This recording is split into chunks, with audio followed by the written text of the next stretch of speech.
नमस्कार मंडळी, मी अनिता. रात्रीचे वाजले होते 7:30 झाले होते आणि मी निघाले होते ताट घेऊन परड्या भरण्यासाठी. म्हणजे आमच्याकडं परड्या भरण्या असं म्हणतात, देवीचे परड्या भरतात आमच्या इकडं, नंतर उपवास सोडतात. तर मी एवढ्या रात्रीचं निघाले होते.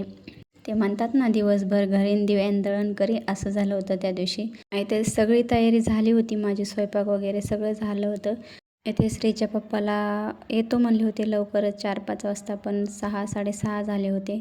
तिथे गेल्यानंतर भरपूर अशी गर्दी होती, कारण की आरती सुरू होती आणि आम्ही लास्टला उभा राहिलेलो होतो. आरती झाल्यानंतर मग सगळ्यांनी आरती घेतली आणि नंतर मग दर्शनासाठी गर्दी झाली. मी ह्या गर्दीतच गेले. ह्या दोघांना म्हणलं तुम्ही इथंच थांबा, नंतर दर्शन घ्या.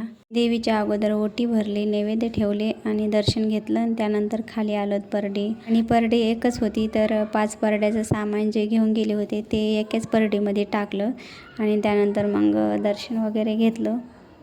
कारण की परड्या भरावंच लागतात नंतर, नाहीतर 9 दिवसाचा उपवास जो असतो तो सोडायला जमत नाही असं म्हणतात. आणि एकच परडी होती तिथं, त्याही मावशी जात होत्या, तर त्यांना आम्ही थांबवलं. म्हणजे मला असं वाटत होतं मी एकटीच आहे की काय परड्या भरण्यासाठी, कारण की परड्याच नव्हत्या तिथं. पण मी धरून 6 जणी होत्या, तर त्यासुद्धा थांबल्या होत्या परड्या भरण्यासाठी. त्यांनाही उशीर झाला होता, तर म्हणलं असं मला आहे कोणीतरी सोबत. त्यानंतर आम्ही इथे थोडीशी गर्दी कमी झाल्यानंतर श्रीला बोलवलं आणि त्याला पाया पडायचं सांगितलं. त्यानंतर आम्ही खाली आलोत आणि एकच मावशी होत्या त्या की त्यांना थांबवलं होतं आम्ही परडीवर, त्या जात होत्या. तर इथं मी अगोदर आईंना त्या हळदी कुंकू लावलं, त्यानंतर परडीला लावलं. आता इथे माझ्या दादूला असं वाटत होतं मी काहीतरी करावं, तर तो तेल टाकण्यासाठी ती बॉटल खोलली होती त्याने, तर ते ऐकून खोलून घेतली मला टाकायचं म्हणे. आता त्याला टाकलं असतं पण त्याने सगळं पूर्ण परडीत ओतलं असतं, त्यामुळं मी त्याच्याकडनं घेतलं आणि मग नंतर मी टाकलं. तर इथे एकच परडी असल्यामुळं सगळेजण म्हणत होते अजून 4 तरी पाहिजेत, अजून 2-3 तरी पाहिजेत असं म्हणत होत्या बाया. तर इथं एकेच परडीत मग 5 परड्याचं सामान जे घेऊन गेले होते, तर तेवढं एकेच परडी भरली तिथं.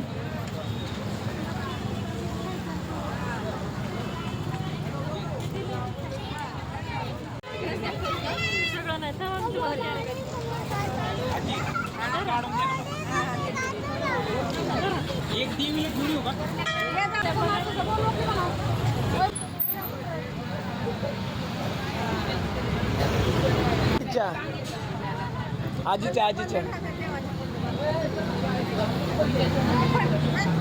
चल बस पाय पण.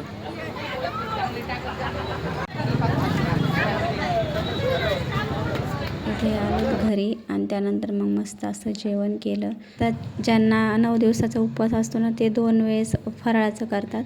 तर श्रीचे पप्पा एकच वेळेस फराळाचं करत होते, तर त्यामुळं ते ज्या दिवशी उपवास सोडतात ते फक्त हलका अन्न दे काहीतरी, म्हणजे डाळ भात हे असं, मग तेच तर हे दोघंही तेच खात होते. व्हिडिओ आवडला असेल तर लाईक, चॅनलला सबस्क्राईब करा.